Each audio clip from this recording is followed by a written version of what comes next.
Muy buenas noches a quienes nos escuchan desde redes sociales y que están aquí con nosotros en sala de Zoom. Bienvenidos. Esperamos que esto vaya aumentando en números. Y pues para mí es un gusto presentarles el día de hoy a un amigo, a un colega, a un ponente extraordinario que está desde México acompañándonos. Él tratará el tema de biología, el camino a la andragogía.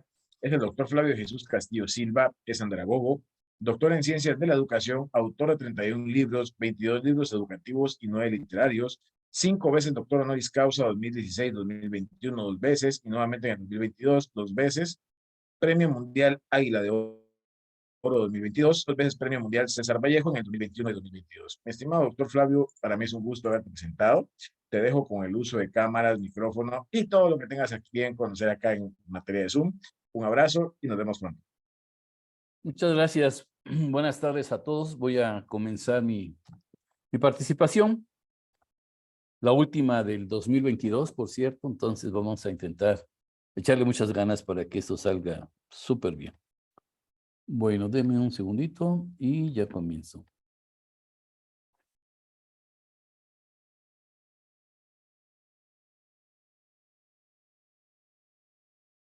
Muy bien, ya parece que ya está esto. Es correcto, doctor, ya tenemos en Ya pantalla. estoy, ¿verdad? Sí. Bueno, muy bien, aquí ya estoy. Ok, pues voy a comenzar. Pues bueno, el tema, como bien dijo el doctor Osiris, es pedagogía, el camino a la andragogía. En esta ocasión, yo comentaba hace un minutito que es mi última participación del 2022. Entonces, lo intenté hacer un poco diferente. Para aquellos que no me conocen, yo soy también cuentista.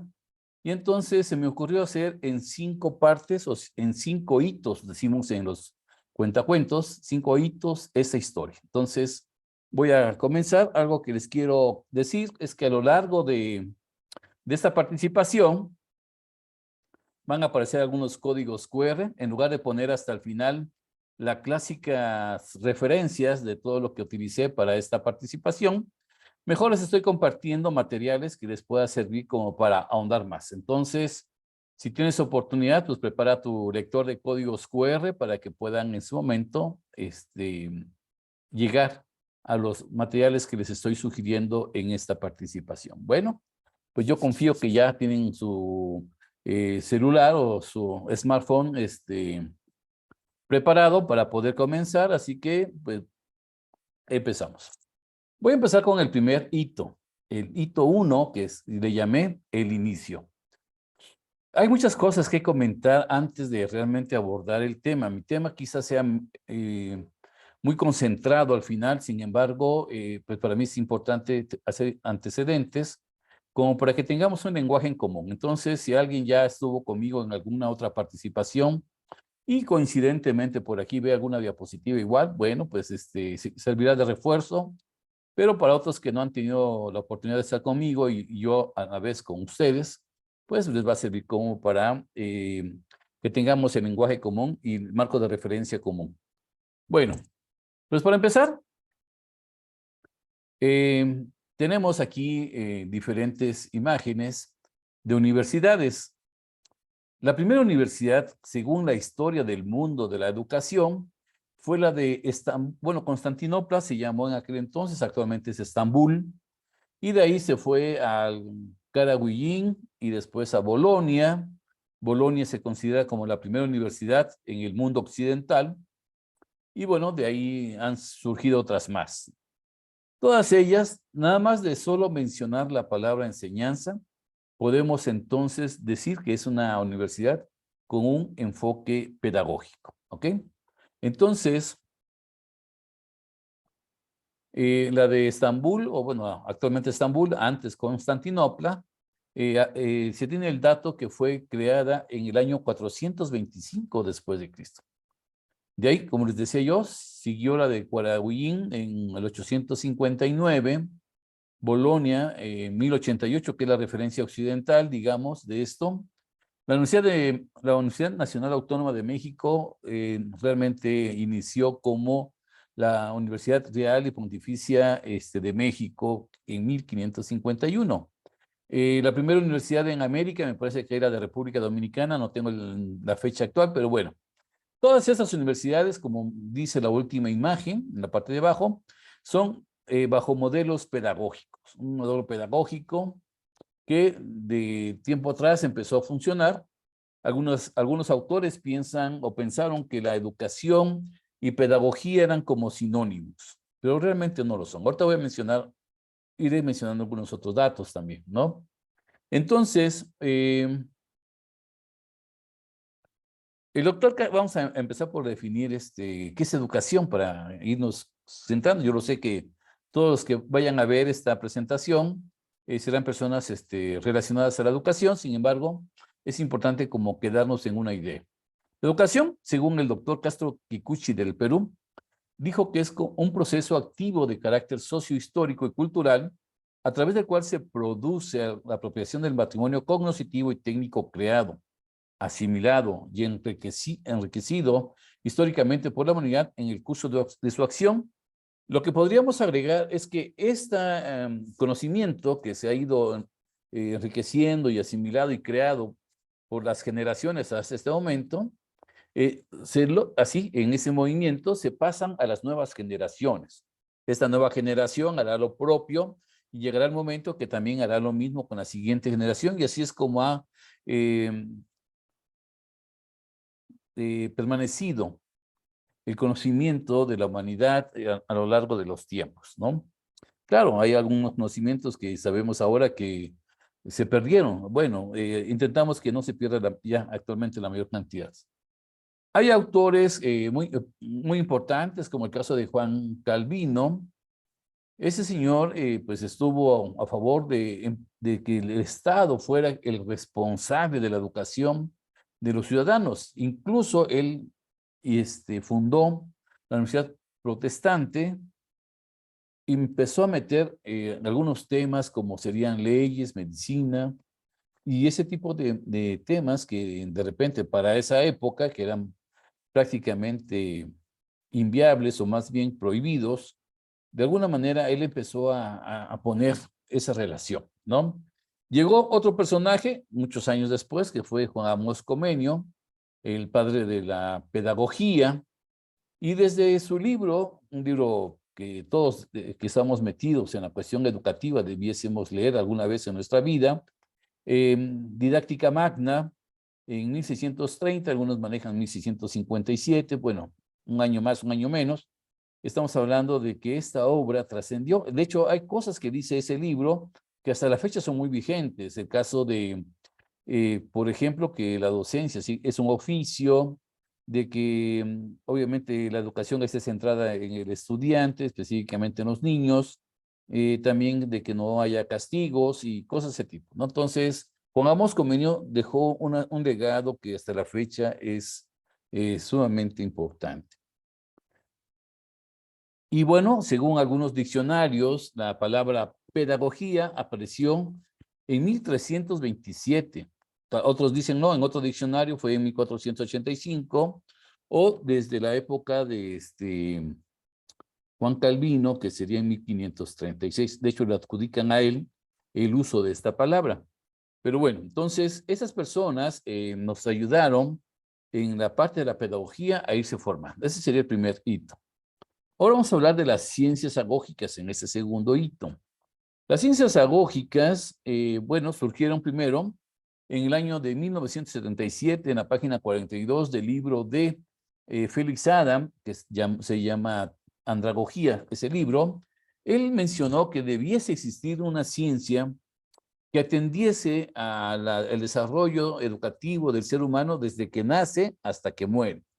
Y bueno, a eso le llamó antropología, o sea, con O. Sin embargo, años recientes, la hija del doctor Felix Adam, la doctora Elena Adam, le cambió la palabra de antropología por antropagogía, como por cuestiones etimológicas, mencionó ella, que era más conveniente manejarlo así. Y bueno, la antropología o antropología, como ustedes quieran llamar, es la ciencia y el arte de instruir y educar permanentemente al hombre en cualquier periodo de su desarrollo psicobiológico, o sea, en cualquier momento de su ciclo vital, la antropología debiese estar ahí. Yo estoy más acostumbrado a utilizar antropología como fue la palabra original. Bueno, entonces, este señor, y ya lo que yo hice en la imagen que están ustedes viendo, lo que hice fue acomodarlo de acuerdo al sistema educativo mexicano, en donde tenemos preescolar, primaria, 6 años de primaria, 3 años de secundaria, que ya son aquí muchachos de 12, 13 años, bachillerato, que son jovencillos de 17 años, y además andragogía para licenciatura, maestría y doctorado, ¿no? La licenciatura en otros países le llaman pregrado. Bueno, aquí se verá mejor. Bueno, aquí está el primer código QR, captúrenlo por favor. Es un código que les va a permitir llevarlos a mi artículo que habla de la importancia de las ciencias agógicas. Bueno, entonces, de otra manera podríamos verlo así. Tenemos, según algunos autores, cambiaron la antropología por ciencias agógicas. Y entonces tenemos la paidología, aquí en México le llaman puericultura, tenemos la pedagogía para niños de preescolar, primaria, tenemos la ebegogía para adolescentes de secundaria y bachillerato, y también tenemos, bueno, bachillerato parece que en otros países sería la educación diversificada, tenemos la andragogía para pregrado o licenciaturas, tenemos la gerontagogía específicamente para adultos mayores. Aquí hago la aclaración, la gerontagogía realmente no es una ciencia, de hecho es una rama de la andragogía según lo que yo he ido conformando en argumentos. Bueno, entonces vamos a seguir hablando de las ciencias agógicas. Las ciencias agógicas yo las definí en una publicación. Son aquellas ciencias educativas especializadas que atienden al ser humano en situaciones de aprendizaje, concordante al desarrollo psicobiológico en que se encuentre. O sea, es bien importante. O sea, eres niño, pedagogía. Eres adolescente, ebegogía. Eres adulto, andragogía. O sea, así de fácil y sencillo, ¿no? Y aquí esta imagen me gusta ponerla muy seguido. Primero vamos a analizarla. Tenemos los niveles de participación. En la parte blanca sería la parte de estudiantes. Para el caso de andragogía se conocen como participantes. Y lo que está en color amarillo ocre sería el nivel de participación de los Bueno, aquí iremos de docentes a facilitadores. Y en este caso, vemos que en los primeros años, pues estamos hablando de niños, pues obviamente. Pedagogía, pues su etimología es paidos, niño, agogía, conducción. El Diccionario de Ciencias de la Educación de Editorial Santillana 2003 lo define como ciencia y arte de instruir a los niños. Eso es la pedagogía. Aunque la pedagogía por muchos años, ya que no existía otra ciencia educativa como tal, pues fue utilizada y llevada a los niveles educativos más avanzados, ¿no? O sea, con estudiantes y participantes de mayor edad. Entonces, y de ahí surgió la pedagogía y algún pensum o currículum, ven que en licenciaturas como educación, ciencias educativas, pedagogía, nombres de ese tipo, es muy común ver en su plan y programas de estudios pedagogía del niño, eso es hasta parece pleonasmo, pedagogía del adolescente como que ya no suena muy bien, pedagogía del adulto y hasta pedagogía del viejito. Entonces, realmente, pues, por muchos años, vamos a suponer que desde la didáctica magna de Comenius, estamos hablando de mínimo 400 años, entonces, pues la gente se ha acostumbrado a utilizar la palabra pedagogía para todo proceso educativo. Yo he dicho en otros momentos que no podemos hablar de inclusión si seguimos utilizando el término de pedagogía para cualquier acto educativo, ¿no? Bueno, tenemos en adolescentes, decía yo, la ebegogía. La ebegogía es la ciencia, podríamos decir que más joven. De hecho, está en pañales. Ahí necesitamos de gente que en su momento quiera unirse y abonar al respecto. La ebegogía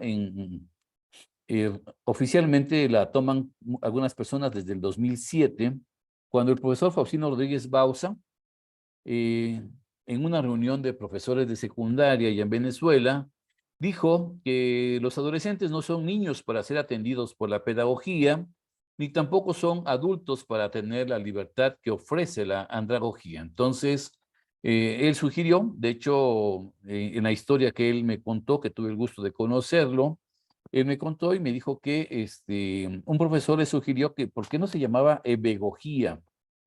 Ebegogía, vamos a ver más adelantito qué es lo que significa. Entonces, la ebegogía pues atiende al adolescente en situación de aprendizaje. Ya desde 1833 con una participación una aportación del profesor alemán Alexander Kapp, fue que mencionó por primera vez la palabra andragogía para explicarle a sus estudiantes acerca de cómo se trabajaban en la época clásica de los griegos y entre los maestros y sus discípulos, ¿no? Específicamente Platón, me parece. Pero bueno, entonces,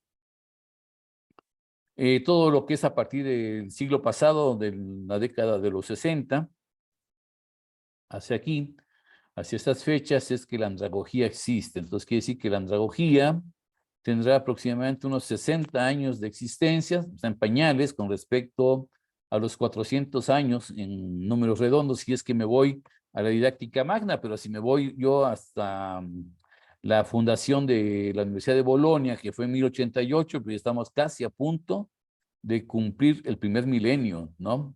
Y si nos vamos al 425 de Estambul, perdón, de Constantinopla, bueno, actualmente Estambul, que es en el 425, pues estamos hablando de una existencia de, no sé, 1600 años en números redondos de la pedagogía, que quizá no se llamaba en ese entonces así tal cual, pero que había funcionado como tal, ¿no? Entonces, y sin embargo, la pregunta que yo hago como para ubicar al público que me está escuchando es que veamos a esta niña, que veamos a este joven, a esta señora, y seguramente que sus intereses, sus pensamientos, sus deseos, pues son diferentes. Por ejemplo, la niña tal vez esté más interesada en jugar.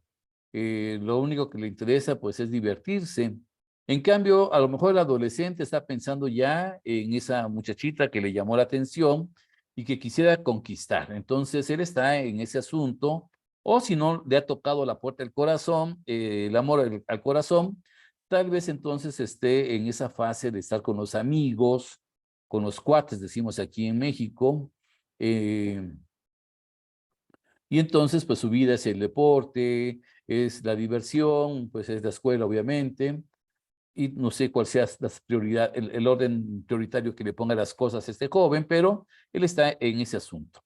En cambio, la señora, si ya está estudiando una maestría, por ejemplo, sea una licenciada, un ingeniero, pues obviamente está pensando en cómo generar más ingresos para poder atender a su hogar o aportar en su casa, está pensando en su plan de vida profesional para perfeccionarse y seguir continuando a tener mejores oportunidades laborales, una serie de cosas. Entonces, si los juntamos bajo esta pregunta de ¿son iguales?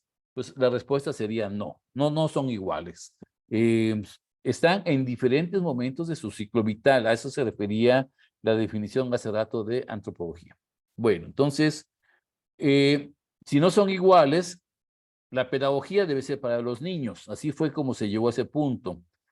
La andragogía para adultos y la ebegogía para los adolescentes. A pesar de que está en otro orden en la imagen, yo lo dije en el orden de aparición en la vida educativa.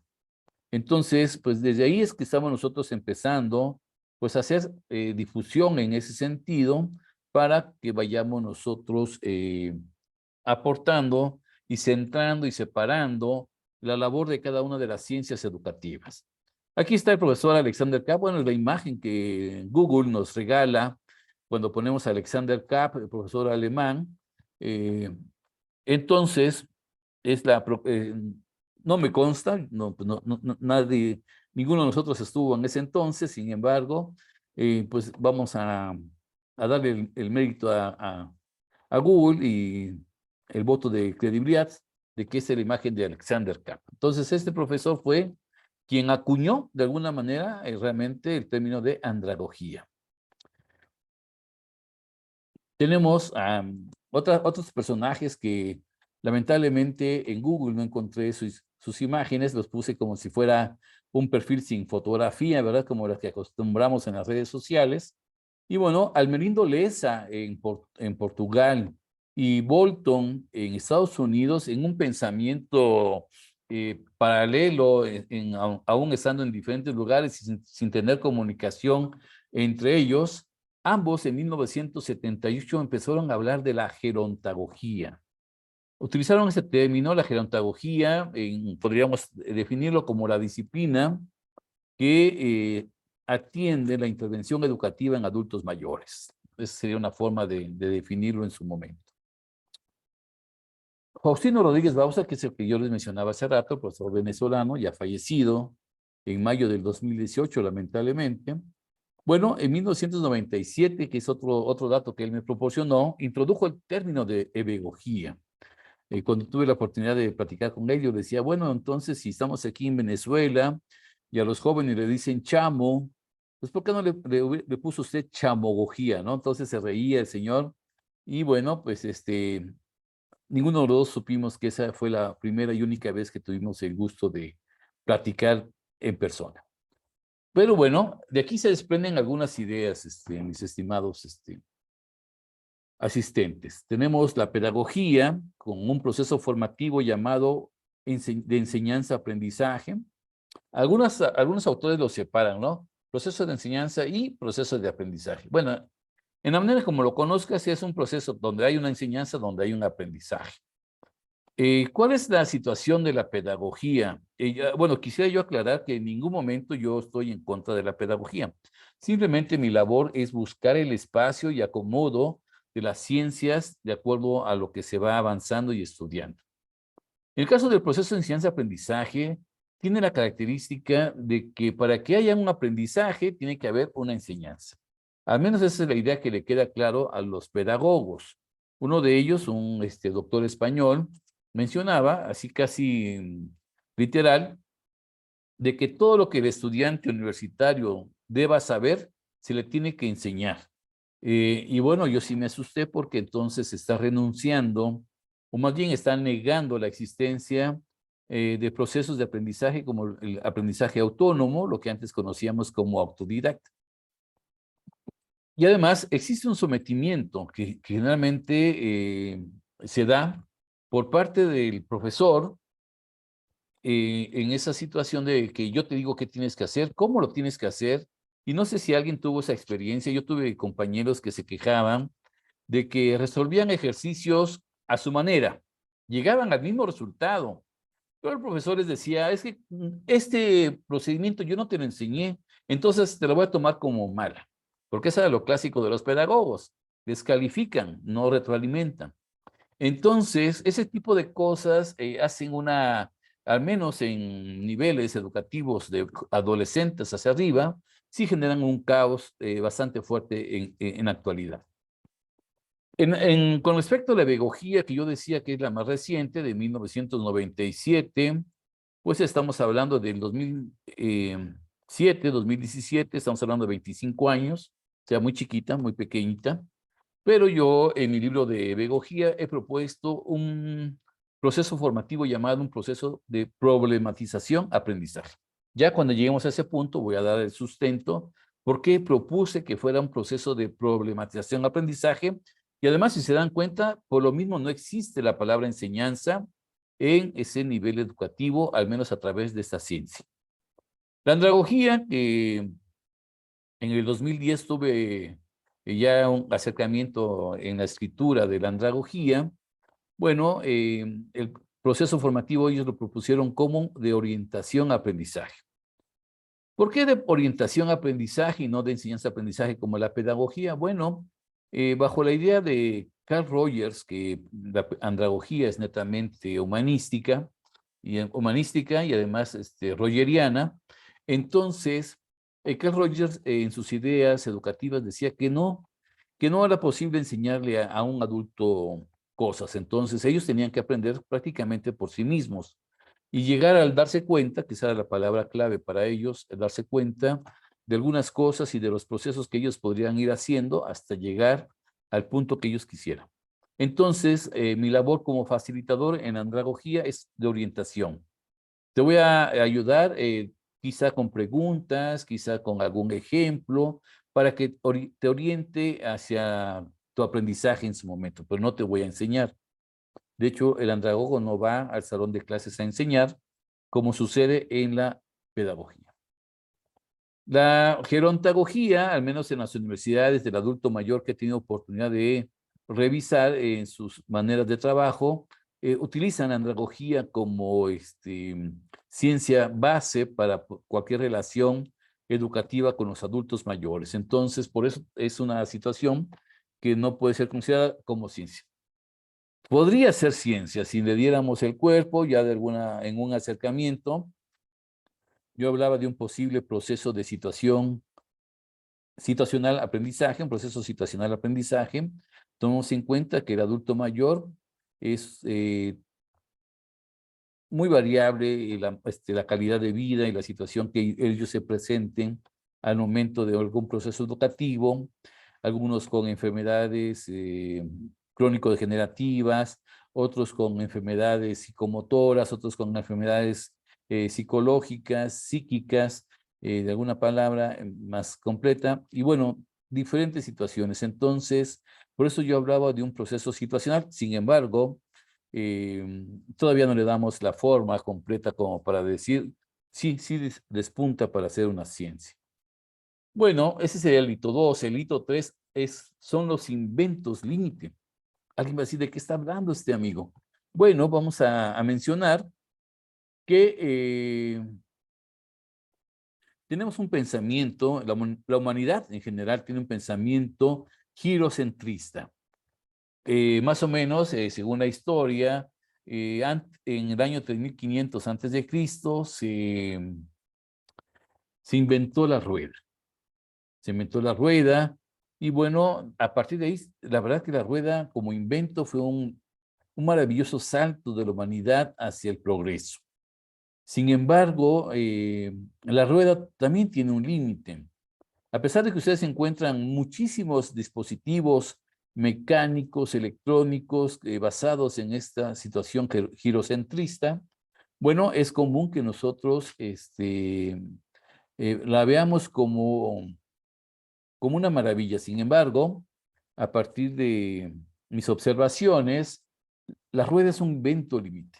Llegó a un punto tal, estamos hablando que estamos ya en el año 2020, más otros 3.500, estamos hablando de 5.520 años de existencia de la rueda. Esa rueda nos provocó con sus limitaciones el hecho de que no conquistáramos los aires o el cielo, para llamarlo de otra manera, a más temprana edad. La humanidad se retrasó en conquistar los cielos porque todo estaba basado en la rueda. Entonces es hasta el año 1910, me parece, que los hermanos Wright allá en Estados Unidos proponen los primeros aviones. Entonces, si no hubiera existido la rueda, y por ahí hay un código QR, déjenme revisarme, aquí está este código QR. Este código QR nos lleva a un artículo que hace una persona, una reflexión de, y si la rueda hubiera sido un error para la humanidad, muy coincidente a las ideas que yo estoy mencionando. Me voy a realizar una diapositiva más, porque algo que no mencioné es que igual sucede con la pedagogía. La pedagogía ha sido maravillosa en todos, vamos a darle un milenio de vida en la pedagogía, y entonces la pedagogía ha ayudado muchísimo en el proceso educativo. Sin embargo, también, así como sucedió con la rueda, ha llegado a toparse con pared en este siglo XXI y los jóvenes millennials y centennials y los alfa que ya vienen, pues son jóvenes muy diferentes a los jóvenes que fuimos nosotros en el siglo pasado. Ahora mismo en las aulas universitarias está sucediendo el fenómeno de que nos estamos encontrando personas que nacimos en el siglo XX, con formación del siglo XX, con una sociedad del siglo XX que ya no existe, con jóvenes que nacieron ya en el siglo XXI y que van a ser ciudadanos de una sociedad que aún no existe. Entonces, fíjense cómo es el cambio entre unos y otros. Y sin embargo, los profesores que estamos vigentes, intentamos formar a los estudiantes de ahora como nos formaron a nosotros en el siglo pasado. ¿Y qué estamos haciendo? Pues simplemente le estamos poniendo el pie al desarrollo evolutivo de la sociedad para una situación del siglo XXI que todavía es incierta para muchos de nosotros. Entonces, esos son inventos límites, por eso los llamo de esa manera, porque sí, importantísimos, no les quito la importancia, fundamental para el desarrollo del ser humano, no les quito eso, pero sin embargo ya llegaron al punto de tener un bloque ya. En lugar de ser beneficioso para la humanidad, ya empiezan a ser como limitativos en muchas cosas. De hecho, imagínense, los drones, los aviones mismos, tienen un pensamiento girocentrista dentro de ellos, ¿no? Si ustedes ven los motores de los drones, pues son todavía aspas de ventilación, como los ventiladores que tenemos en casa, abanicos le llaman en otros lados, tenemos en casa. Bueno, pues está girando las hélices y eso hace que se eleven o desciendan los drones, ¿no? Los aviones para poder despegar y subir a los cielos y surcarlos, pues tienen que recorrer una pista para despegar y la misma pista que tienen que recorrer para aterrizar. Entonces, el pensamiento girocentrista y pedagógico ya en esos tiempos son bastante limitativos. Y en caso de la pedagogía, ¿por qué es limitativo? En caso de la pedagogía es limitativo porque a pesar de que se tienen ahora otras alternativas para un desarrollo mejor educativo, un gran sector de la humanidad que ha sido formada en la pedagogía y está desarrollando su labor educativa con la pedagogía, pues obviamente para intentar hacer que cambien su pensamiento es muy complicado. Entonces, el proceso de enseñanza-aprendizaje de la pedagogía, pues es un proceso que debiese entonces retirarse ya de los bachilleratos o donde hay adolescentes, de las universidades donde ya hay adultos, porque al final de cuentas ya no favorecen. Son como si yo, por ejemplo, que que soy gordo, me puse yo, intentaba poner una camisa de talla petit o chica, pues obviamente no me va a cerrar. Una mediana a lo mejor me cierra, pero me queda así como muy justa. Bueno, de igual forma pasa actualmente con la pedagogía para los intereses y motivaciones que tienen los millennials, los centennials y los alfa. ¿Qué ha pasado con la pedagogía específicamente en la educación media superior, que sería donde están los bachilleratos, perdón, donde están los adolescentes? Pues ha pasado que se ha incrementado la reprobación. Otros sentidos que también se ha incrementado la deserción. Aquí en México tenemos un programa, de hecho desde el gobierno, para poder mantener la matrícula en la institución. Entonces, se está buscando la permanencia como de lugar de estos jóvenes que ahora mismo están siendo sujetos a diferentes tentaciones.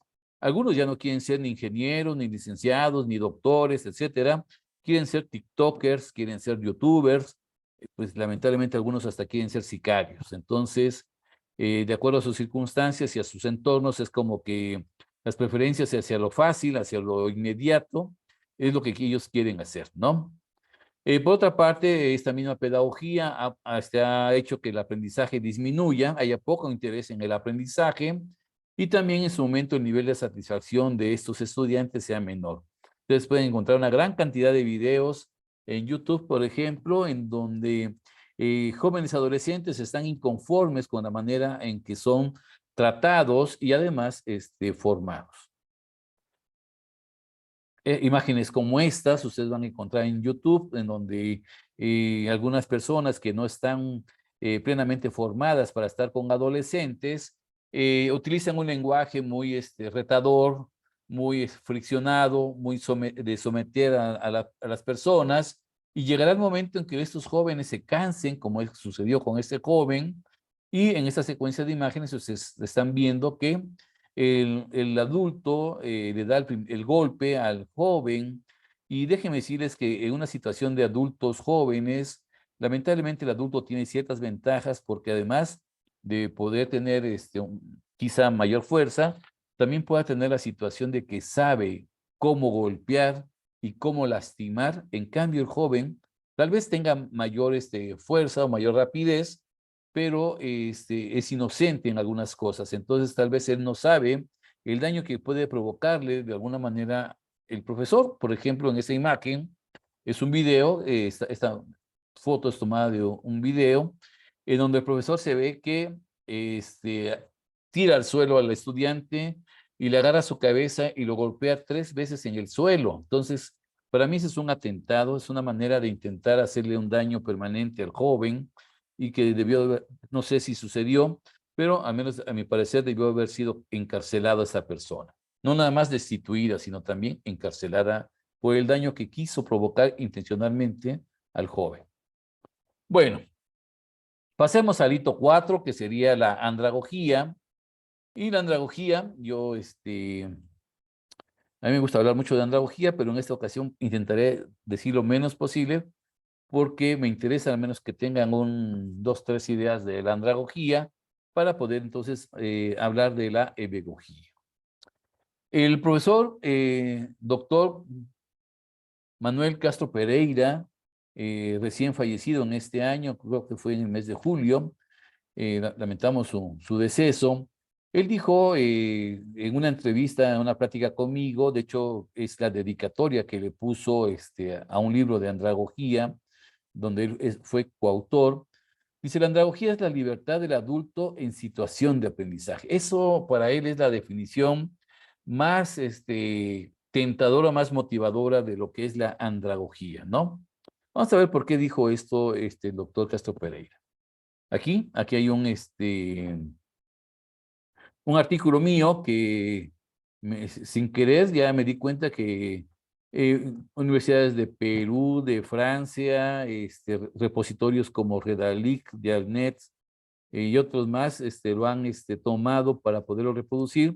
Entonces yo les recomiendo que entren a este código QR para que los lleve a ese artículo. Bueno, la andragogía pues tiene principios, tiene una praxis andragógica muy clara que vamos a platicar rápidamente. Tiene técnicas andragógicas y también hay técnicas de uso andragógico. Ya le comentaré más a ratito.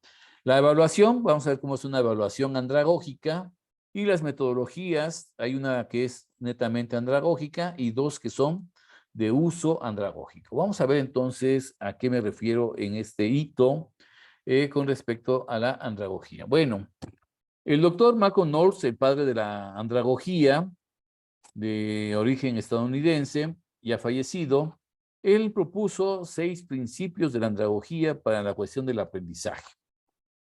Por ejemplo, el primer principio habla de la necesidad del saber. O sea, el adulto tiene que identificar una necesidad de aprendizaje que a lo mejor está alineado a su plan de vida o a las circunstancias que le están rodeando en ese momento. Entonces, él puede decidir o no participar en un proceso formativo. Además, tiene que saber cómo se va a desarrollar como para que diga, no sé si me interesa. Si no, pues obviamente tomará quizás la decisión de no participar. El concepto personal del adulto, a lo mejor yo tengo una idea de que pues a mí déjeme trabajar solo, soy autónomo, yo puedo desarrollarme tranquilamente, puedo preferir tal vez trabajar solo que trabajar en equipo. A lo mejor también me doy cuenta en contraparte que soy muy dependiente, necesito que alguien me explique las cosas, porque a lo mejor así fue el introyecto formado a lo largo del tiempo por el uso y mal uso de la pedagogía, ¿verdad? Bueno, el tercer principio habla de la experiencia previa. En este caso, el facilitador o andragogo, cuando tiene varios perfiles profesionales dentro de un curso, es una maravilla, porque eso enriquece el proceso de aprendizaje de los participantes, porque el facilitador o andragogo sí considera el capital humano existente en ese proceso formativo. El caso del pedagogo no. El pedagogo le da la clase, le enseña, sin importar la persona que tiene enfrente y de lo que pueda ser capaz esta persona, ¿no? Entonces, eso es algo que puede suceder y, e ignora, ¿verdad? Todo ese capital humano. Yo a lo mejor, si sé que hay una persona un abogado, por ejemplo, o abogados, y voy a hablar de algo que tiene que ver con leyes, pues obviamente yo le voy a pedir la participación a estos abogados, porque una cosa es que uno lo estudie y otra cosa que ellos, que lo manejan en el día a día, nos puedan compartir desde su conocimiento y experiencia. Bueno, la disposición de aprender y la inclinación del aprendizaje, pues vamos a mezclarlos, tienen que ver con los contenidos, qué tanto me van a ser de utilidad para mi perfeccionamiento o para solventar algunas necesidades que yo tenga.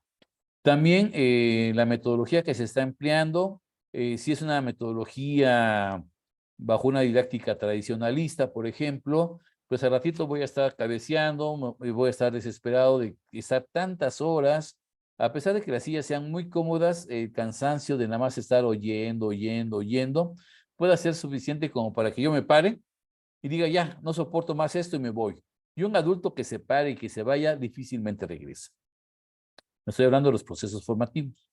La motivación, que sería el sexto principio, pues tiene que ver básicamente con la situación que el adulto, de alguna manera, le da de significado a las cosas que está haciendo.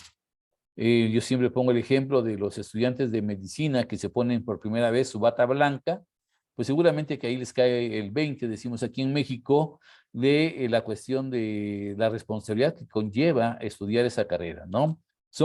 Usted ve en la calle a un joven con una bata blanca, inmediatamente dice, pues es médico o estudiante de medicina, o sea, lo identifica rápidamente. Tal vez el arquitecto lleve una regla T, así como si fuera una espada ninja, puede ser. Tal vez en su momento el ingeniero lleve su calculadora, lleve algunas cosas que lo distingan, un casco de construcción, ¿verdad? Pero lamentablemente el educador, ¿qué lleva? O sea, no lleva algo en las manos como para decir, bueno, estamos enfrente de un futuro educador, ¿no? Somos gente que se viste común, no se distingue tan fácil, pero yo, al menos a la vista de los demás, quizá no se distinga, pero yo le puedo dar significado a ese proceso formativo y puedo decir, oye, estoy estudiando un doctorado o estoy estudiando estoy en el pregrado de tal cosa. Entonces yo le doy el significado a lo que al proceso formativo en donde estoy participando. Bueno, la praxis andragógica tiene sus propias características y estas se basan en estos dos principios. El principio de la horizontalidad, en donde todos se reconocen como adultos, y el principio de la participación, en donde todas las cosas que le suceden al grupo serán sometidos a la voz y voto de todos los participantes, incluyendo al del facilitador. Aquí el facilitador es uno más en el grupo si es que quiere participar, y tendrá que someterse a lo que el grupo como tal decida. No es de que lo que diga el facilitador, porque en la pedagogía es muy común que el facilitador tome muchas decisiones en lugar del grupo, ¿no? Aquí no, aquí básicamente en andragogía esto democratiza el proceso formativo entre adultos. Y la praxis andragógica, a mí se me ocurrió representarla en esta cuestión teatral. Lo que está en azul del lado izquierdo, espero que se note mi cursor, es la parte de preplaneación o planificación, creo que le llaman en algunos países del sur. Y bueno, esta preplaneación tiene que ver cuando me dicen, Flavio, vas a dar tal materia, ¿no? Pues tienes la responsabilidad de tal materia. Entonces yo empiezo a hacer algunas situaciones, no hago ninguna planeación como es en la pedagogía, ¿no? En la pedagogía el docente se pone inmediatamente a poner que la fecha, que el tema, cuánto tiempo, qué estrategias, qué técnicas, bla, bla, todo ese rollo, ¿no? Aquí no. Aquí yo empiezo a buscar, a lo mejor requiero de algún cuestionario para conocer un poquito más al grupo, a lo mejor de algunas cuestiones de técnicas de sugerencia que vamos a poner a consideración del grupo. ¿Cuándo? Pues cuando entremos a lo que se conoce como coplaneación. La coplaneación sería cuando nos juntamos o nos encontramos los estudiantes y el facilitador. En la pedagogía se conoce como encuadre, aquí se conoce como coplaneación. Y la coplaneación tiene que, realmente es el proceso de diseño de la asignatura. Aquí el grupo va a participar y va a decidir de qué manera quiere trabajar, si en equipos de 1, de 3, de 5, y cada equipo qué cosas quiere utilizar, evidencias, qué quiere enfatizar de los contenidos de la materia, etcétera, etcétera. Por eso, por ejemplo, en el caso de la coplaneación, tiene una etiqueta azul que dice H y P. H es horizontalidad y P participación. ¿Cuál es el resultado de la coplaneación? Bueno, el resultado de la coplaneación es el contrato de aprendizaje. Ese puede ser de participación, quiere decir que el equipo decidirá de qué manera o qué cosas van a hacer para evidenciar sus aprendizajes en esta materia. Entonces, ese es el contrato de aprendizaje que está representado en la figura como si fuera una pizarra de inicio y cierre de cada parte de una película. El desarrollo, pues el desarrollo será lo que se haga a lo largo del curso o del proceso formativo correspondiente, en donde habrá horizontalidad, participación, donde habrá intervenciones de los participantes, intervenciones también del facilitador. Aquí todos aprendemos de todos. Esa es una máxima andragógica en donde todos aprendemos de todos. Y por eso ahí puse que hay horizontalidad y participación. También, pues aquí especifiqué en las butacas donde se van a sentar los participantes. ¿Por qué se llaman participantes? Justamente por el principio de participación. Son participantes porque son personas activas dentro del grupo y del equipo. Entonces, por eso se llaman participantes. Aquí tenemos un círculo rojo que representé como la evaluación andragógica. ¿Qué característica tiene la evaluación andragógica? Bueno, pues en primer lugar, hacemos énfasis en la autoevaluación. Para la andragogía, nos queda muy claro que el aprendizaje, la percepción del aprendizaje de un participante es la que tiene el propio participante de sí mismo, ¿no? Realmente en ese sentido, yo puedo suponer que la persona aprendió y puedo a lo mejor ponerle un número, ¿verdad? Todos en su posición y además muy arbitrario, ¿no? Sin embargo, el participante sabe muy claramente si aprendió o no. Ya, salvo que él se quiera engañar, pero como somos entre adultos, se asume que somos bastante más maduros para poder reconocer las cosas positivas, pero también las negativas. La coevaluación y la evaluación unidireccional, que es la del facilitador, bueno, también sucede, pero en menor porcentaje. ¿Ok? Miren, vamos a ver más adelante un pequeño ejemplo para que ustedes comprendan esa parte. Bueno, entonces, aquí está mi cursor. Este es un formato del contrato de aprendizaje. La parte más importante es la que está aquí del lado derecho, en donde hay 3 columnas, en donde van a poner ahí cuál es la evidencia de aprendizaje, qué porcentaje tiene, la suma del porcentaje tiene que llegar al 100%, y además en qué fecha me lo van a entregar. Todo eso está basado en los principios andragógicos. Ya lo demás son cosas complementarias como pues, el nombre del equipo, el periodo del proceso formativo, cuáles son los integrantes, cuántas sesiones tiene, cuál es la logística del proceso formativo, cuál es el compromiso de las personas en el proceso formativo. Estas letritas que están aquí abajo es mi compromiso como facilitador. Y al final, porque es un contrato, en esa parte de abajo firman ellos y firmo yo. Sacamos una copia para ya sea que para ellos o para mí, y ya avanzamos. Tenemos que llegar a ese punto. ¿Puede ser a fuerza este formato? No. Puede ser una hoja en blanco y nada más ponemos las columnas y ya complementamos la información. De repente estamos tan mal acostumbrados o acostumbrados a la pedagogía que cuando le decimos, bueno, ¿y qué propones para tu proceso formativo? ¿Cuáles serían tus evidencias de aprendizaje? Realmente la gente no sabe. No sabe decir qué. Entonces a mí se me ocurrió hacer este menú para poner cosas que, por ejemplo, una actividad integradora, si lo solicita el equipo, puede llegar a valer hasta un 60%, no más, hasta un 60%. Y las actividades que están del lado izquierdo pueden llegar a valer un máximo de 30%. Pueden valer menos, pero no pueden valer más. Las que están del lado derecho pueden llegar a valer hasta un 15%. De igual manera, pueden valer menos, pero no pueden valer más. De esa manera, nosotros yo puedo llegar como facilitador a tener este concentrado, en donde ya sé qué cosas va a hacer el equipo 1, qué va a hacer el equipo 2, el equipo 3, el equipo 4. ¿Qué va a pasar con esto? Pues lo que va a pasar es de que va a haber tantas maneras de abordaje de un mismo curso de acuerdo a los intereses y necesidades de cada equipo. Si tenemos 4 equipos, significa que vamos a tener 4 maneras diferentes de llevar a cabo este proceso formativo, ¿no? Entonces, el facilitador debe tener esa capacidad para poder darle seguimiento apropiado y no entorpecer el proceso. Ahora sí, con respecto a las técnicas, yo le decía que había técnicas de uso andragógico y técnicas no andragógicas, pero aquí hay un paréntesis. La didáctica, desde que nació, se casó inmediatamente con la pedagogía y como que la pedagogía la atrapó de por vida, ¿no? Yo lo que estoy pidiendo es una separación porque ya no existe nada más la pedagogía, ya existe la begogía y existe la andragogía. Y bueno, yo me atreví a definir a una didáctica agógica, vamos a llamar así, una didáctica agógica que puede servir para la begogía, para la andragogía, para la gerontagogía, incluso para la pedagogía.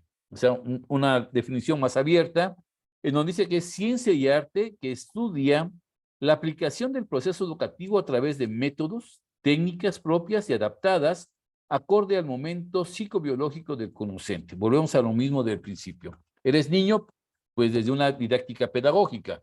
Eres adolescente desde una didáctica ebegógica, adulto, pues andragógica, etcétera, etcétera, ¿no? Entonces, estoy rompiendo o estoy intentando que se rompa ese maridaje que existe entre pedagogía y didáctica. Y esas son las técnicas andragógicas hasta el momento, que hay mucha oportunidad de trabajo. En este caso, la técnica TPT es una técnica creada por Malcolm Knowles en su libro de andragogía, de la editorial Oxford Press o Alfa Omega. Bueno, y no los voy a explicar, si alguien quiere conocerlas, más adelante voy a dar cómo encontrarme en YouTube para que ustedes puedan ver muchas conferencias que tengo al respecto.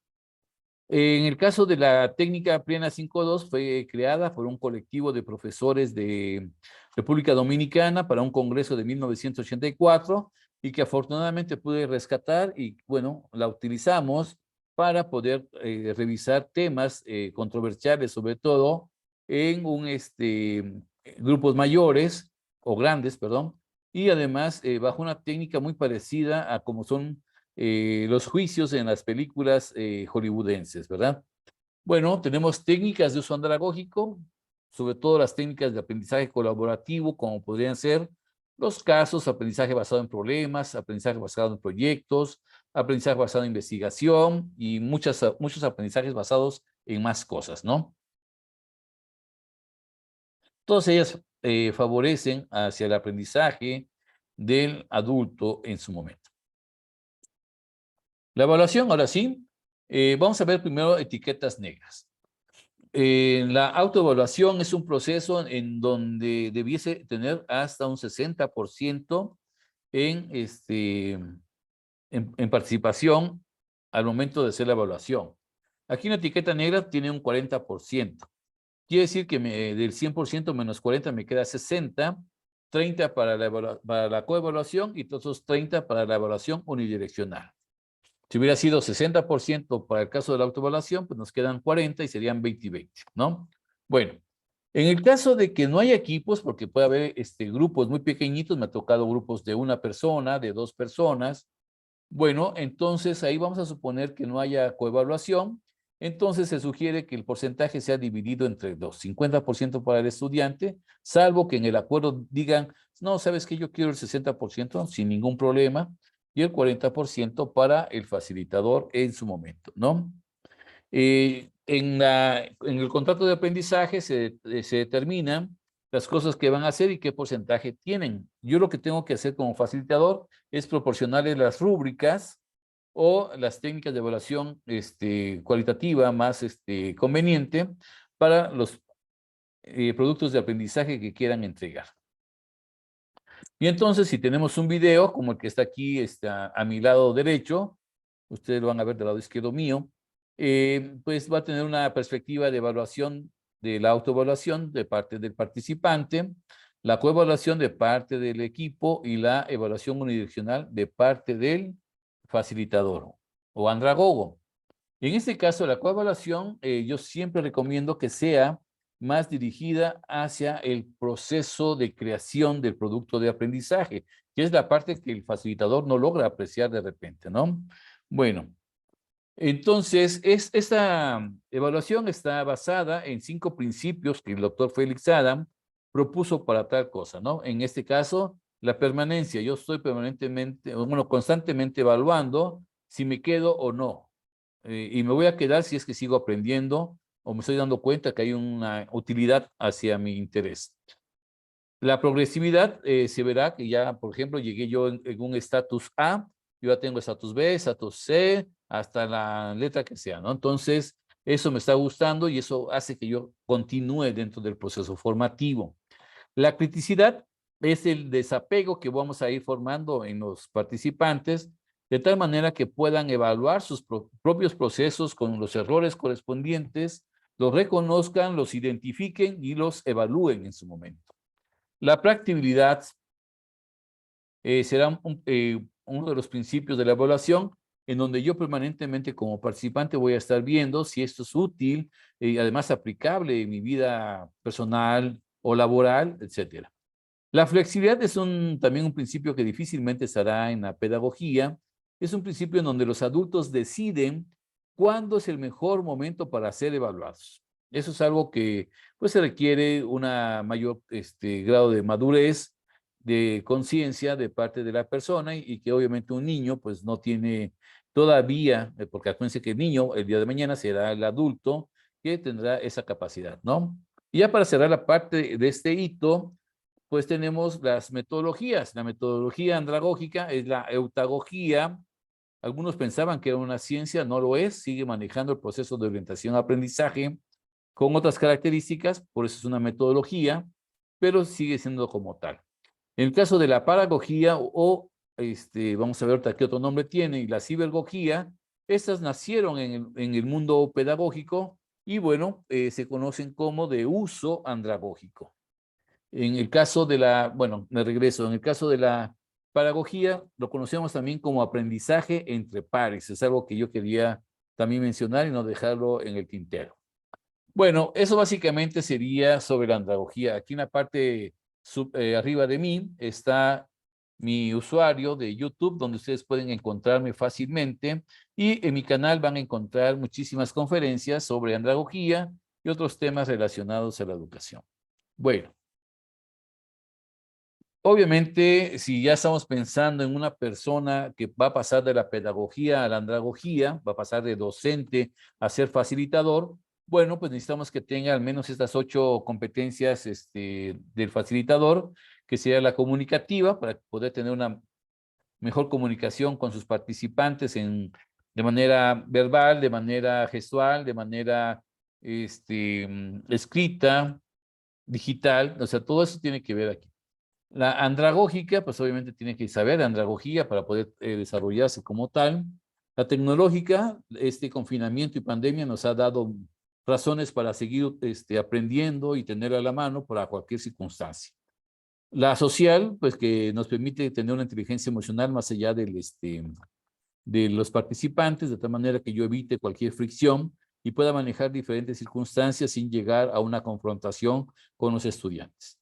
La tutorización que me va a permitir saber sobre técnicas de estudio, sobre motivación, sobre autoestima, sobre técnicas de aprendizaje, etc.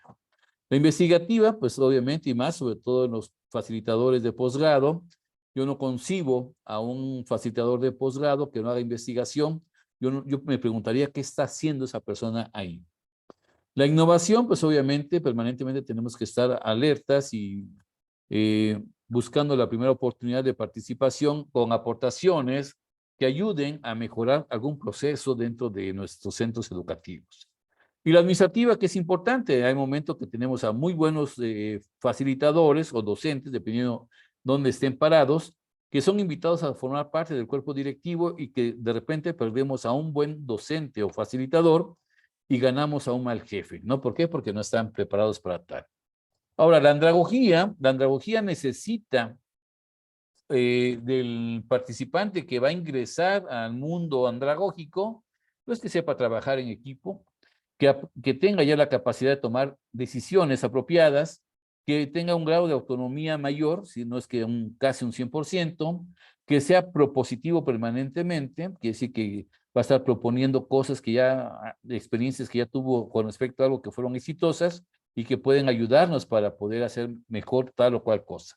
Proactivos son aquellos que no van a esperar a ver qué pasa, sino que van a hacer que sucedan lo que ellos quieren que pase. Entonces, eso es otra característica que tenemos, que esperamos nosotros, que las personas que lleguen al mundo andragógico ya lo tengan incorporado. Y también todo lo que tenga que ver con el desarrollo de habilidades del pensamiento, análisis, síntesis, deducción, inducción, todo ese tipo de cosas, nominalización, etcétera, que son necesarias que el joven que llegue a la andragogía ya las traiga desarrolladas e incorporadas. Sin embargo, otra cosa que también, acuérdense que la andragogía es netamente humanística, pues también queremos que vengan con una autoestima estable, si no es que alta, porque obviamente la autoestima influye considerablemente en el aprendizaje y en la participación de estas personas. Ok, pues ya llegamos al hito 5, que sería la ebegogía.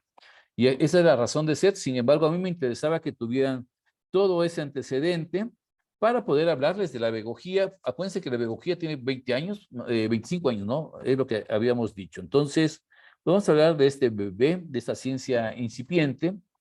Incipiente que sí que pues apenas está formándose. Aquí hay otro código QR en la parte superior mía, en donde ustedes van a encontrar un artículo que habla sobre ebegogía justamente. Entonces, ojalá que lo puedan capturar. Y bueno, al final de la conferencia, pues si alguien en su momento quisiera contactarme para que yo le proporcione esta presentación, en la parte de al final viene un código QR con mis datos para que ustedes puedan en su momento contactarme y decirme que estuvieron viendo este video y que les llama la atención el material y con todo gusto yo se los comparto. ¿Ok? Bueno. Esa es la portada del libro de Ebegogía justamente y bueno, vamos a platicar un poquito de ahí. En primer lugar, tenemos que definir qué cosa es un adolescente, ¿no? El adolescente para nosotros es importante. La adolescencia, pues es la etapa que transcurre entre los 10 y 19 años, considerándose dos fases: la adolescencia temprana, que estamos hablando de personas de 10 a 14 años, o sea, muy chiquitos, unos muchachitos, y la adolescencia tardía, que estamos hablando de jóvenes de 15 a 19 años. Esto, según la OMS, ¿verdad? En alguna fecha que no tenemos registrada.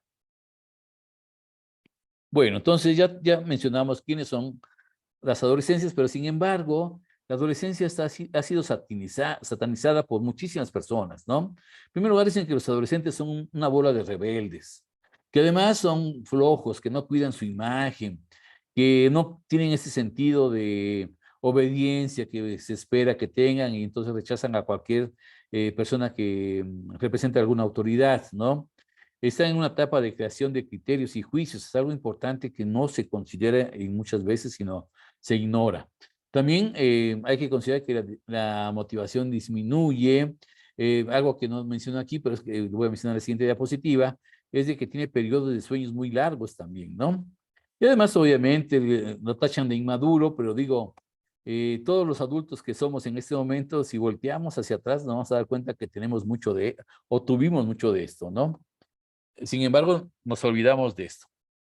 La licenciada guatemalteca Gabriela Ovalle, coautora de este libro de pedagogía, hizo una pequeña taxonomía de los adolescentes y dijo, bueno, pues hay adolescentes, facetas de adolescentes, en donde dice, pues hay gruñones, ¿no? Personas que están como gatos boca arriba, así, a punto de tirar el primer zarpazo, luego, o como los puercoespines que lanzan sus espinas justamente como defensa, ¿no?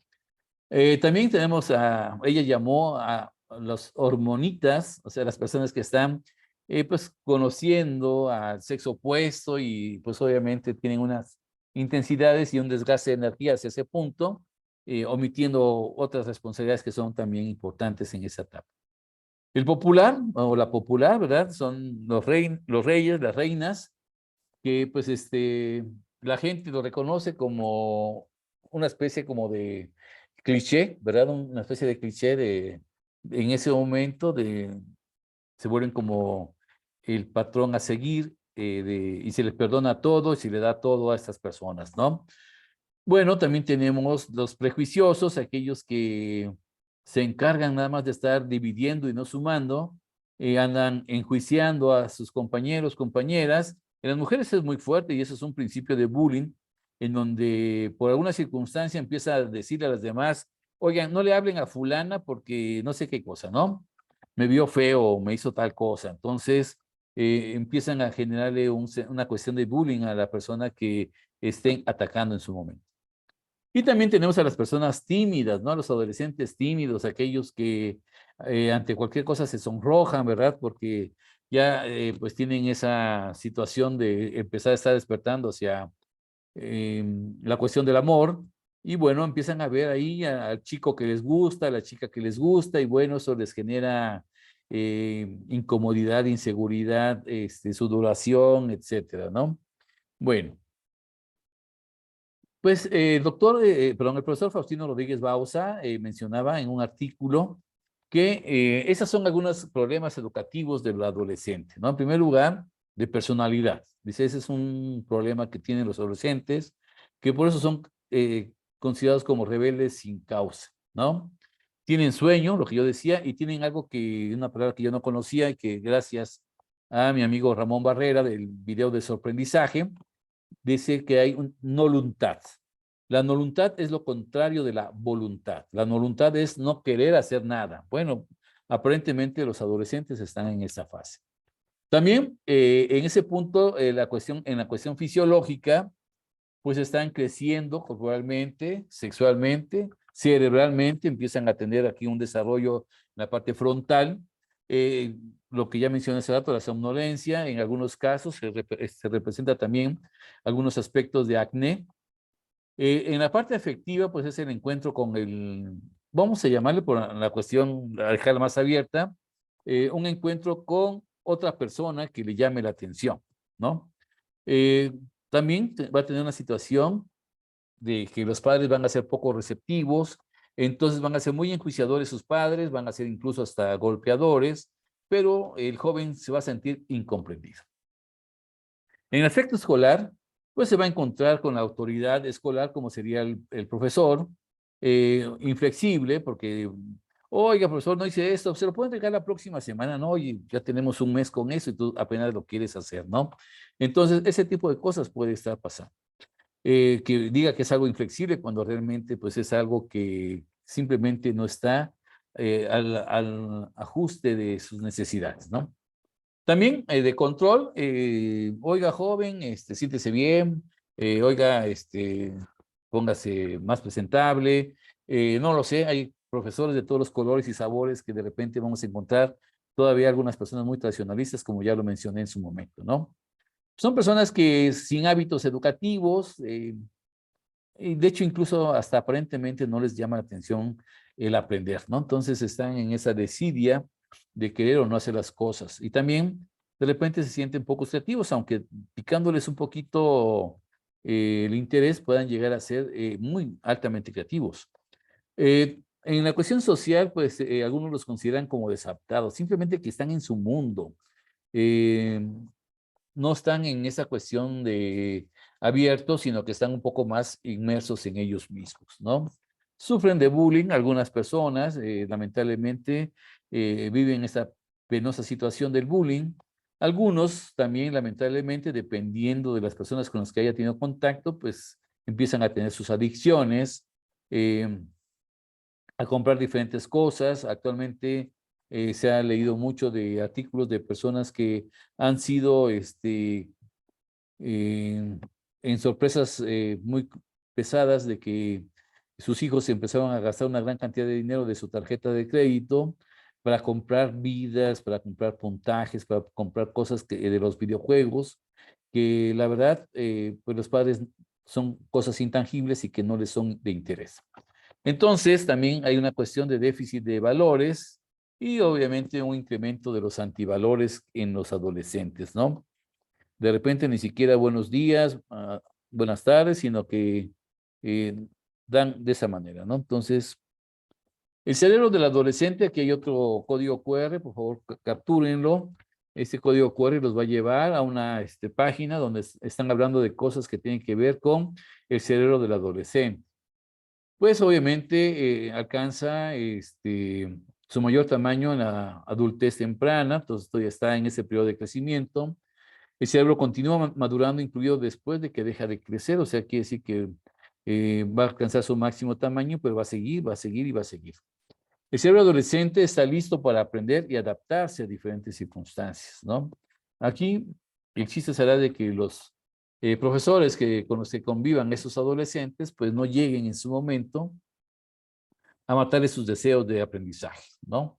Si son pocos y todavía acabarlos, pues está muy complicado. ¿Y cómo se les acaba? Pues obviamente con el maltrato, se les acaba con afectándoles su autoestima, se les acaba lastimándolos, verbal, física, moral, o sea, etcétera, etcétera. Entonces, esos adolescentes van a tener muchísimas situaciones, eh, de repente se van a sentir agobiados por toda la gran cantidad de tareas que no hicieron y eso les va a generar mucho estrés y se van a poner de mal humor y van a estar así como intocables, ¿no? Entonces, pero el adulto lo traduce de otra manera y bueno, entonces ahí es donde se hacen las fricciones. Los adolescentes se necesitan dormir más horas de los niños y los adultos, entonces por eso es parte también de su crecimiento, aunque no lo crean. Entonces, esos periodos de sueño les va a ayudar a seguir creciendo, a darse esos estirones que decimos cuando van creciendo. El cerebro de los adolescentes es resistente. A pesar de muchísimas situaciones, puede mantenerse en equilibrio en su momento. Bueno, ahora sí, Ebegogía viene de Ebe. Ebe, ¿quién fue Ebe? Pues Ebe fue la hija de Zeus y Hera en la mitología griega. Eh, Tiene que ver con el estudio de la educación del adolescente. Estamos hablando de personas de 12 a 18, 19 años. Yebe significa, es la representación de la juventud, y Gojía, conducir. Básicamente por eso es de que se llama esta ciencia Gojía. Yo la definí, tuve el atrevimiento de definirla, pongo a su consideración esta definición como la ciencia y arte que estando inmersa en la antropología, ¿se acuerdan que yo decía que estoy más acostumbrado a la O que a la A? Tiene como objeto de estudio al adolescente de 12 a 18 años en situación de aprendizaje a través de la educación formal y no formal. Entonces, la pedagogía es un proceso dirigido, la flecha que está hacia el otro lado. La andragogía es un proceso autodirigido. Pero acuérdense lo que decía el profesor Faustino, que los adolescentes no son ni niños ni son adultos. Entonces, yo propuse que la pedagogía fuera un proceso semidirigido, o sea, o de dirección compartida, como ustedes quieran llamar. Entonces, una clase pedagógica, pues en primer lugar, no es pedagógica, quiere decir que no hay procesos de enseñanza. El adulto es la persona que menos quisiera ver un adolescente. Y un adulto que le da órdenes, ni siquiera a sus papás les hace caso. Y obligadamente tiene que hacerle caso a un adulto que es para él un desconocido, o para ella un desconocido. No puede ser una clase pedagógica tradicionalista, tampoco netamente teórica. Digo, es la mejor manera de ahuyentar a sus estudiantes de las aulas. Tampoco es positiva, ni tampoco hacer que los jóvenes estén pasivos por largos periodos, como que eso también les genera mucho aburrimiento. Menos con castigos de, no hicieron eso, ahora te pones de pie ahí, vete a la esquina, no sé, cosas ya que no están en desuso, pero que todavía existen. Tampoco puede ser agresivo, tengo que cuidar mi lenguaje para hacerlo más asertivo posible. Y menos con imposiciones, ¿no? No puedo yo imponer la autoridad, tengo que ganármela de alguna u otra manera. El momento en que yo me gane la autoridad, el grupo va a estar haciendo 1000 cosas y esa es una maravilla de trabajar con los adolescentes. Entonces, la clase pedagógica es creativa, tenemos que poner en diferentes situaciones, es dinámica, tiene que estar haciendo que los estudiantes estén participando permanentemente.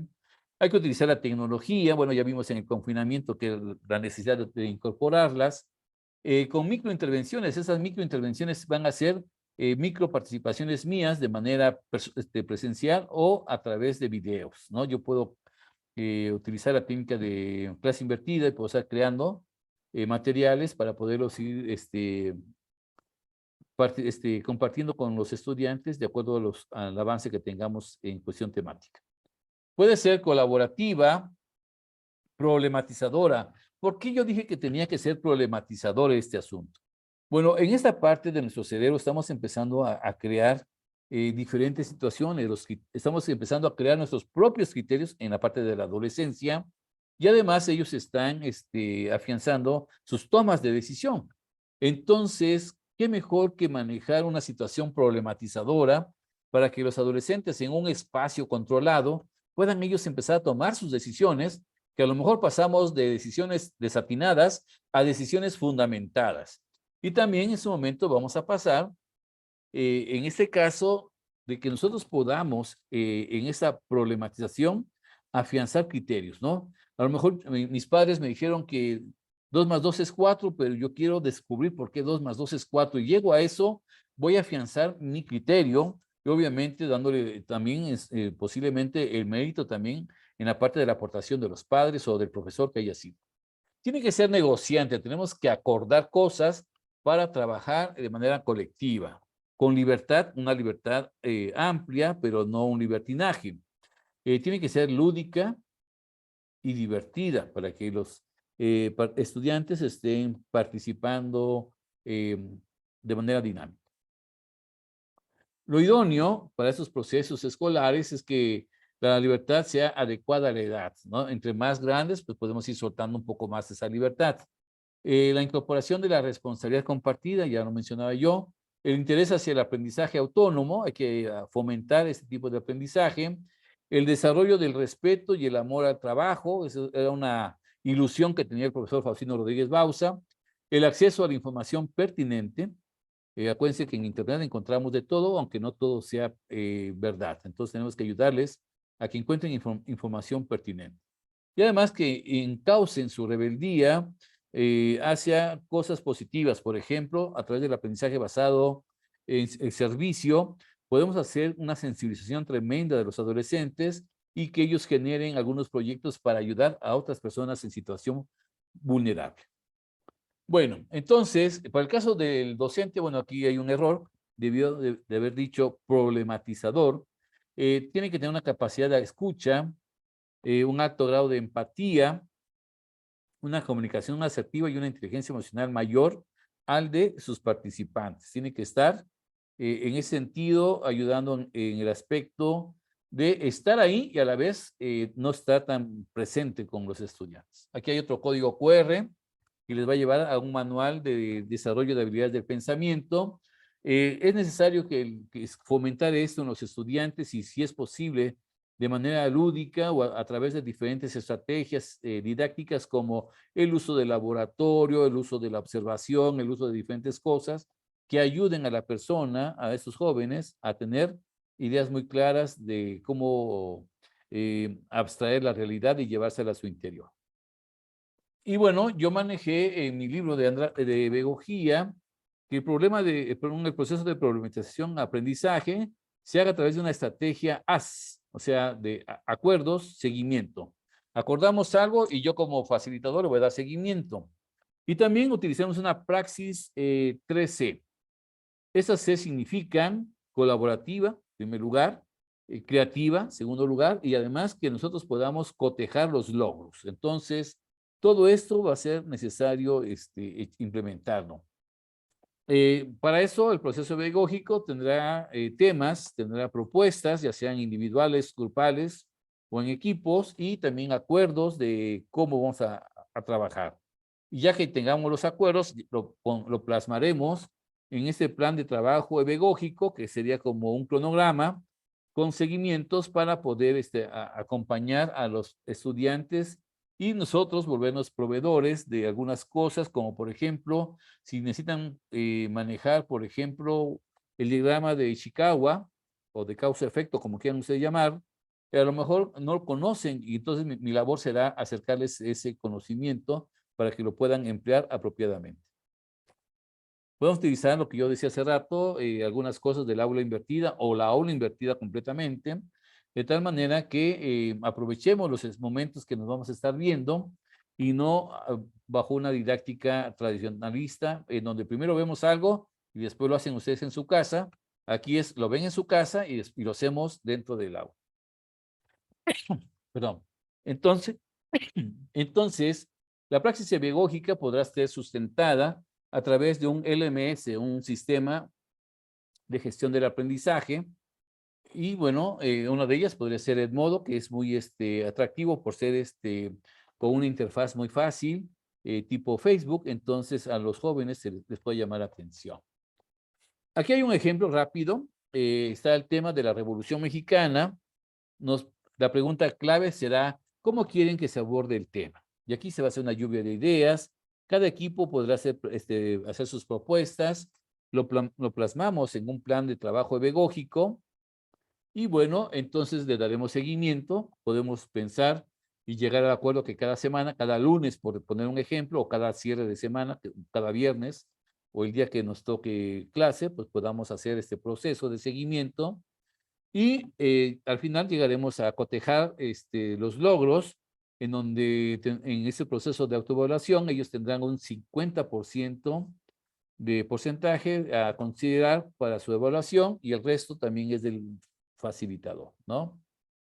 Yo estaré revisando las evidencias de aprendizaje, retroalimentando, se fomenta una evaluación verde que permite en su momento hacer una retroalimentación, donde a través de esa evaluación exista mayor aprendizaje en su momento.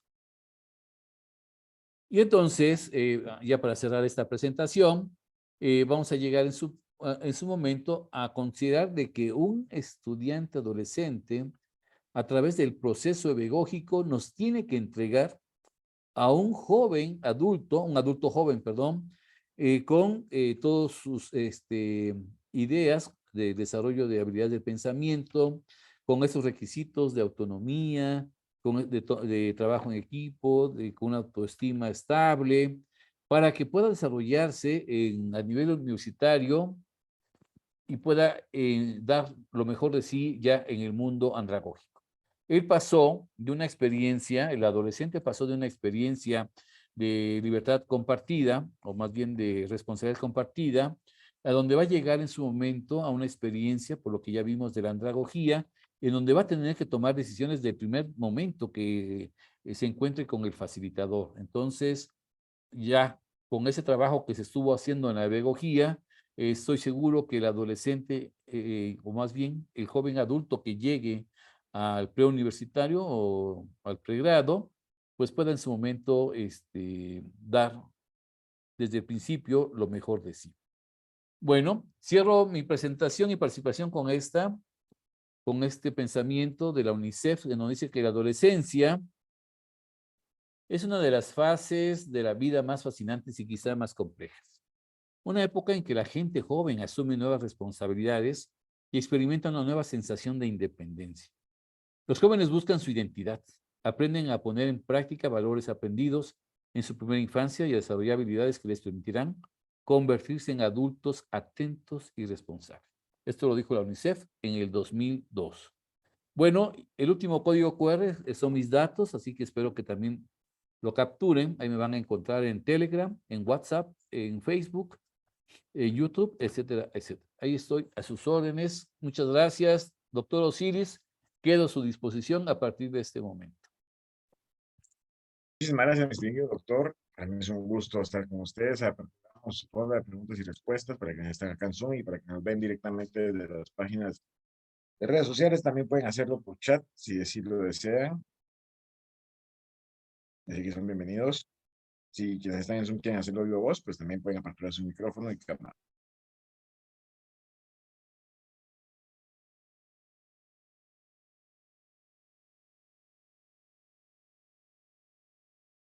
Necesitan lo que escriben, porque no es fácil escribir a veces.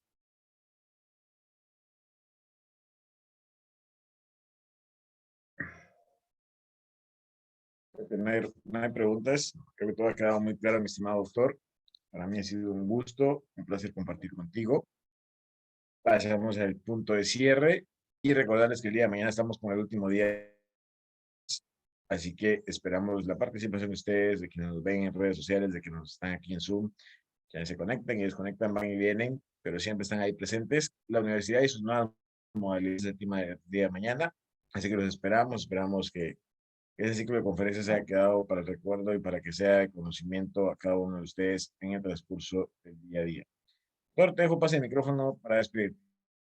Muy bien, pues bueno, pues yo agradezco la oportunidad que me ha dado el doctor Osiris para compartir con ustedes. Yo considero que este video estará posiblemente en días posteriores disponible para el resto del público. Y bueno, pues estaré atento a cualquier duda, pregunta que surja en su momento para darle respuestas si fuese necesario. Muchas gracias, que pasen buenas noches, al menos de mi parte. Se los deseo de corazón.